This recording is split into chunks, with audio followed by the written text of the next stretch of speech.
Gente, tô muito feliz de estar aqui hoje e nem acredito que eu estou gravando esta resenha. Pra quem não sabe, eu vou falar bem rapidinho aqui. Pra quem não é novo no canal, esse livro está na minha vida, gente, há 8 anos. 8 anos. Eu entrei em contato com ele pela primeira vez em 2007, no meu primeiro ano de graduação, com uma professora minha que passou o filme desse livro. Assisti o filme e fiquei encantada e falei, gente, eu preciso ler essa história é sensacional e eu preciso ler esse livro. E aí fui lá, Gabriela, pobre, num sebo aqui de Ribeirão e comprei essa edição de Nome da Rosa. Então essa edição é uma edição capa dura, que ela faz parte de uma coleção de clássicos da Abril. E eu comecei a ler nessa edição. E fui e parava e não aguentava, parava e não aguentava. E foi assim durante muito tempo. Eu sempre lia, eu cheguei até a metade dele aqui, e não aguentava, começava a cansar e desistia. Aí eu percebi que eu estava nessa fase difícil com esse livro, porque a letra é minúscula, minúscula. Eu não sei se vocês vão conseguir ter noção do tanto que essa letra é pequena, mas enfim. E isso me desanimou demais. Eu ficava, tipo, horas pra ler 2 páginas, sabe? E aí eu não ia pra frente, foi me desanimando. E aí esse ano eu decidi que eu ia deixar o meu orgulho de lado e eu ia abandonar essa edição. E aí então eu comprei na Amazon esse ano essa edição da Record, muito melhor. E finalmente estou aqui hoje pra resenhar. Então, vamos ao que interessa. Esse livro é do autor italiano Umberto Eco e ele foi publicado em 1980. Esse é o primeiro livro e também o primeiro best-seller dele. Logo depois do Nome da Rosa, eu acho que Umberto Eco publicou também O Pêndulo de Foucault e A Ilha do Dia Anterior e vários outros que também se tornaram best-sellers. Mas o primeiro é este aqui. Então, vamos falar sobre o livro! Então, gente, Nome da Rosa é uma história medieval que se passa no ano de 1327. O personagem principal dessa história é o Adso de Melk e o Guilherme de Baskerville. São os 2 personagens principais e eles estão indo aí juntos para uma abadia na Itália. É importante dizer que essa história, ela se passa, na verdade são 2 histórias dentro de uma só. E as 2 têm como protagonista o Adso e o Guilherme. Então o que acontece? O Umberto Eco, ele fez uma trama que tem 2 histórias totalmente separadas, mas ao mesmo tempo elas são totalmente ligadas. A história principal aqui é a história de uma série de assassinatos que acontecem em um mosteiro. Mas, junto dessa história, tem um motivo para que o Guilherme e o Adso tenham ido até esse mosteiro na Itália. Abadia na Itália. Então, o Guilherme de Baskerville está indo até essa abadia na Itália com seu ajudante e noviço Adso de Melk.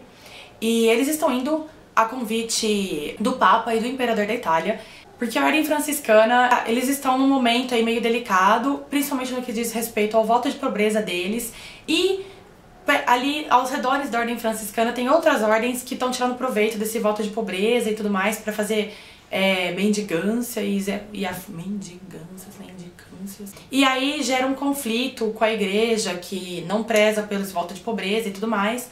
E eles fazem então uma conferência nessa abadia italiana para falar sobre a Ordem Franciscana e sobre o voto de pobreza e sobre algumas heresias que aconteceram em torno da Ordem Franciscana. Enfim, essa é uma das histórias. A segunda história, que é a que todo mundo mais conhece, é a mais famosa de todas, é a história dos assassinatos dentro dessa abadia que estão relacionados a uma biblioteca. Assim que o Guilherme chega nessa abadia, o abade chega pra ele e fala, Guilherme, tem um negócio aqui acontecendo, morreu um noviço. E aí o Guilherme, eita, morreu um noviço, né, vamos ver isso daí. E aí, então o abade pede pro Guilherme investigar essa morte e ver o que tá acontecendo. Só que enquanto ele investiga a morte desse primeiro noviço, acontece algo e morre outro. Loucura, né? E aí, a partir desse momento, vai acontecendo uma série de crimes interligados e ninguém sabe direito o que tá acontecendo. O Guilherme só chega à conclusão que essas mortes estão ligadas ao edifício da biblioteca dessa abadia. Esse edifício, ele é um edifício totalmente fechado e totalmente proibido. Todos os noviços, os padres, os freis, os monges, toda a galera que frequenta a abadia não pode entrar na biblioteca. Pode chegar no máximo até o scriptorium e de lá ninguém passa. Da porta da biblioteca pra dentro é só o bibliotecário, e que é o senhor Malaquias, e só o senhor Malaquias que pode mexer nos livros. Então, basicamente essa é a história, toda ligada nesse mistério, né, dessa biblioteca que não pode ser frequentada, que ninguém pode entrar, que só o bibliotecário pode mexer, que só o bibliotecário pega livro, que só o bibliotecário autoriza o empréstimo de livros. Se ele achar que você não pode pegar aquele livro, você não vai pegar aquele livro.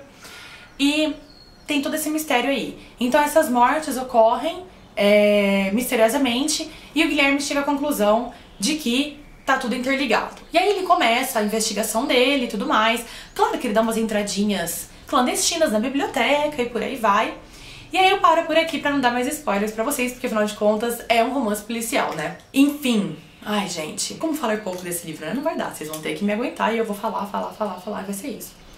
Então vamos para os pontos positivos deste livro. Então, eu acho que pra mim, as melhores qualidades desse livro são essa trama, que são duas histórias muito inteligentes, acontecendo ao mesmo tempo, e ambas são muito tensas, porque uma vai decidir o futuro da ordem franciscana e a outra o futuro da biblioteca e tentar impedir outros assassinatos. Então é uma trama muito envolvente e ela é tensa ali o tempo todo, você fica, nossa, né, que coisa pesada, né, e tal. Então essa trama sensacional que o Umberto Eco teceu aí, né, e toda a base histórica que ele constrói também nesse livro é sensacional. Quando você começa a ver, você vê que não é um best-seller comum. Ele é um best-seller extremamente erudito. Ele é um livro que você lê, você vê que ele estudou muito para escrever esse livro. Todo o embasamento histórico dele é fortíssimo, é muito bem construído, é muito bem feito. Então assim, você lê e fala, puto, o cara manja. Esse cara manja. Ele é muito rico em detalhes, ele fala assim... Tem horas até que cansa, porque ele descreve muito, ele para e ele fala daquilo que ele tá vendo, e ele descreve em mínimos detalhes aquilo que tá vendo. Então ele se preocupa muito em passar pro leitor, do modo mais rico possível, tudo aquilo que ele tá ali, que os personagens estão ali vivendo e vendo o tempo todo. Então isso é sensacional, enfim, né? Maravis. Os personagens do Umberto Eco são sensacionais. O Guilherme de Baskerville, ele é um cara que ele é tipo um Sherlock Holmes. Todo mundo faz essa comparação e ele é realmente muito inspirado, né? O próprio Umberto Eco, acho que já falou sobre isso, que o Guilherme, ele é muito, muito inspirado no Sherlock Holmes. Ele é um detetive, ele é um freak, ele é extremamente inteligente e ele é muito racional. Ele é o ídolo da vida dele ali, o cara que mais é tudo assim pra ele é o Francis Bacon. Então ele é um estudioso, ele é um cara que ele acredita na ciência, acredita na filosofia, apesar de ser um religioso.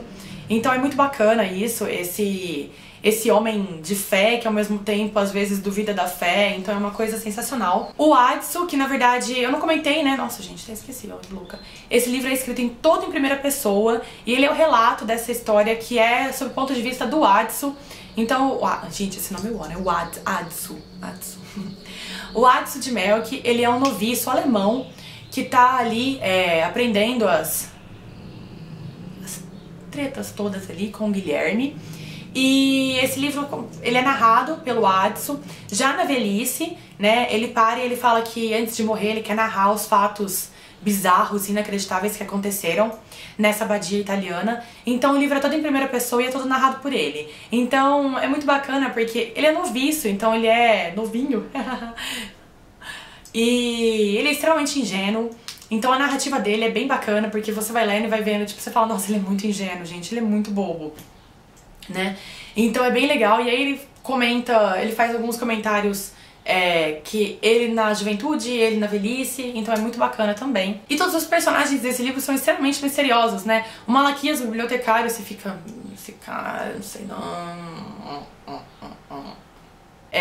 Então ele faz uma trama com todos os personagens muito misteriosos e todo mundo tem um quê de culpado. E aí você acha que é um, na verdade é outro, e não sei. É bem bacana isso que ele constrói. E o que eu gostei também são os personagens, os mais velhos, né? Os anciãos os velhinhos, né? Os personagens mais idosos do livro, que é o Jorge de Burgos e o Alinardo, que são dois senhorzinhos, né? são os mais velhos do mosteiro, da abadia, enfim. E é muito bacana porque eles têm também uma aura de mistério muito forte em torno deles. E eles são daquele tipo de personagem que nunca se pronuncia, mas quando se pronuncia todo mundo fica tipo... Uau! Falou e disse, né? E, nossa, sensacional. Os personagens da Inquisição que vão lá pra ir contra a Ordem Franciscana, enfim, os personagens deles são excelentes, são muito, muito bons. E o que eu achei mais sensacional é que todos eles têm um quê de ruim e um defeito e alguma coisa errada na vida e tal. E todos eles têm esse potencial por ser o criminoso, né, que é... sensacional, né? Pontos negativos do livro, além de demorar 8 anos pra ler ele, é difícil falar. Ele, como eu disse, ele não é um best-seller comum. Ele não é um best-seller que você senta e lê em um dia. Não, não é assim. Eu tô colocando como pontos fracos, mas não que sejam realmente pontos fracos. Mas ele é um livro mais pesado, sim. Ele é uma leitura pesada, porque, foi o que eu disse, ele é um livro que ele tem uma erudição ali em torno dele, ele é muito rico em detalhes, ele é muito rico em descrições, então cansa um pouco a leitura. Não é um livro fácil. Como ele se passa na Idade Média, ele tem uma linguagem que é condizente com a época que ele se passa. E o que mais tem é que, pra mim, o pior é que tem vários trechos que eles fazem citações em latim e Umberto Eco não colocou nenhuma tradução. Então você lê aquilo e fica tipo... whatever, eu não sei o que significa isso, mas beleza, né? Então tem muitos pontos, muitos mesmo, pontos que ele faz comentários e referências e algumas coisas em latim e fica por isso mesmo, né? Tem algumas passagens em francês também e algumas passagens em alemão, que foi meio complexo porque eu também não falo francês nem alemão, então enfim, né? Essas coisas, né? Mas é isso, assim, é um livro um pouco pesado, não é fácil de você sentar e ler, ele é cansativo, sim, mas eu acho que vale cada segundo de esforço e cada minuto que você batalha ali por essa leitura. Bom, o que eu mais gostei nesse livro? Eu deixei pra falar até agora, no finalzinho, por quê? Porque o que eu mais gostei desse livro é óbvio que é essa biblioteca sensacional, misteriosa, escondida, proibida, que coisa mais fantástica, né? Ele é um livro que fala sobre livros, e especificamente um livro, que quem lê vai entender. E essa biblioteca, gente, que coisa louca. Essa abadia nesse livro, ela é considerada a abadia que tem a biblioteca mais rica de toda a Europa. Então daí você imagina, né? E aí ela é construída toda em uma forma de labirinto, que é para as pessoas não conseguirem se orientar dentro dela, que é para se perder mesmo. E tem um bibliotecário que só ele anda lá dentro, só ele sabe os segredos da biblioteca, só ele sabe se orientar dentro do labirinto, e ele, ainda em vida, ensina um ajudante bibliotecário que é pra quando ele morrer, esses segredos não sejam perdidos. Então são 2 pessoas só que têm acesso, e dessas 2, quem anda livremente por lá é só o bibliotecário. Então, pra mim, o ponto mais forte desse livro é isso, é o fato que tem uma biblioteca escondida, que tem um bibliotecário aí, e é o poder mesmo, né, que isso tudo representa. Olha o poder que esse bibliotecário tem, que só ele tem acesso, que ele que media, ele que fala que se você pode ou se você não pode pegar um livro. Se você puder, ele que vai e pega pra você, você não sabe o que mais tem ali, você só tem um catálogo à sua disposição. Então é fantástico ver essa história contada dessa maneira, com um bibliotecário que tem um poder tão forte dentro dessa história, né? Então eu fiquei apaixonada por conta disso, e é sensacional. Todo esse mistério que envolve. Tem algumas cenas dentro da biblioteca que são fantásticas, que eles entram, eles se perdem, eles não conseguem se orientar lá dentro, eles tentam tentar entender qual é a matemática ali daquele labirinto, enfim. Outro ponto muito forte, é claro, é essa investigação do Guilherme toda, e todos os laços que ele vai. E eu acho que o que eu mais gostei é que ele falha muito, gente. Ele vai lá, ele tem certeza que tá certo, aí ele vai lá e, puta, deu merda, deu ruim, não é isso, vai ter que ver de novo. Então é isso que eu acho bacana. Ele tem vários erros ali na caminhada dele até ele chegar no final. Não vou dizer nada sobre o final, mas até o desenrolar final da história aí, o Guilherme tropeça muito, e eu achei isso muito legal. Não é aquela coisa assim, nossa, vai ser lindo, e no final a gente sabe que ele vai conseguir resolver. Não, você não sabe se ele vai conseguir resolver, você não sabe o que vai acontecer, e enfim, vou deixar dessa maneira. aí pra vocês. Bom, pra não ficar aqui até amanhã falando sobre o livro, né, o que mais que eu tenho pra dizer além disso? Essa edição é muito boa. Enfim, eu comprei essa edição na Amazon. Ela é da editora Record, não sei falar este nome. E eu acho até que é uma edição de aniversário da publicação do livro. Deixa eu ver se eu acho aqui um começo de capítulo. E, gente, a letra é boa, As folhinhas são amareladas, daquele jeito, a diagramação é muito boa, é muito confortável de ler, é extremamente leve, porque ele é um livro de, 560 páginas, e ele é um livro extremamente leve, dá pra levar pra qualquer lugar, ainda bem, porque eu levei, hein, gente, Deus sabe que eu levei. Enfim, gostei bastante. A única coisa que eu não gostei muito nessa edição é que, eu não sei se vai dar pra ver, a letra não é muito pretinha. A letra dele é meio cinza, sabe? Parece que a impressão é meio falha. Não me atrapalhou muito pra ler não, mas ficou meio estranho. Parece que a impressora tava meio ruim naquele dia e ficou meio falha a impressão. Então a letra não é pretinha, a letra é meio cinza. Mas é isso. Tem na Amazon. Eu nunca vi nenhuma livraria esse livro pra vender. Então eu só sei da Amazon mesmo, que foi onde eu comprei. Mas eu indico muito pra vocês. Como eu disse, ele é um livro pesado. Não é fácil de você chegar até o final. Eu que o diga, né? Mas eu acho que vale cada segundo. E vale aí você forçar um pouco a sua cabeça aí e ler alguma coisa um pouquinho mais pesada. Eu fiquei impressionada porque eu procurei no YouTube e eu não vi resenhas desse livro. Eu acho que tem 2 ou 3 só. Então, quer dizer, né? Poucas pessoas aí se aventuraram. E eu espero que vocês se animem, que vocês leiam. Porque eu acho que, assim, a gente lê muita coisa igual toda hora, e tá todo mundo lendo sempre as mesmas coisas e falando sempre dos mesmos livros.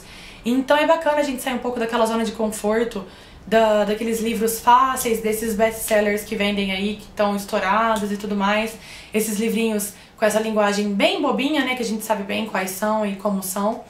E então eu acho que vale um pouco a pena a gente sair dessa zona de conforto e dessa onda que fica todo mundo aí nas mesmas coisas e ler algumas coisas diferentes que fazem a gente pensar e que fazem a nossa cabeça dar uma esquentadinha. Eu indico, lógico, 1000 vezes, dou 5, 10, 1000 estrelas pra ele, com certeza. Esse é um dos livros da minha vida por N motivos. Espero que vocês tenham gostado e espero que vocês leiam também. Que vocês não demorem 8 anos, é claro. Então é isso, gente. Eu vejo vocês no meu próximo vídeo.